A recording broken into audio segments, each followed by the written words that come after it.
What's up, guys?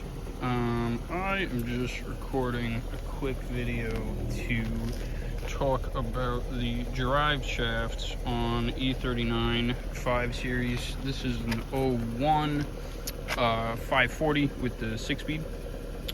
And I just bought it a couple months ago, and the biggest thing that I noticed is that every time if you're taking off in first gear, especially with the windows down, you really hear it. As soon as you let off the clutch and the car starts going, it goes tink, tink, tink, tink, almost like two bottles, you know, hitting into each other. It's kind of what it sounds like. And I did so much fucking research on this. It's so much fucking research on it. It's unbelievable. And this is coming from someone with essentially zero mechanical experience.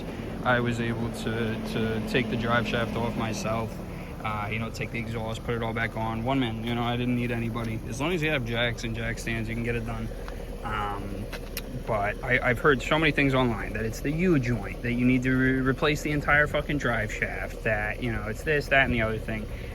If you have a tink noise when you're taking off, if you're going around corners, sometimes I would hear it. Like it's like it's almost like as soon as you step on the gas, you would start to hear this tink. I can confirm after about 24 fucking hours of labor that it is the center support bearing. Get an OEM BMW one. I don't even think they make the Febby one. Get the OEM BMW one. Put that shit on. It's really not that hard, and you'll be good.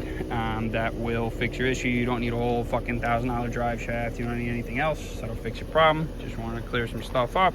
If you have any questions about anything or how it's done, again, I did it with pretty much zero mechanical experience. So if you have any questions about how to do anything, let me know. All right, y'all.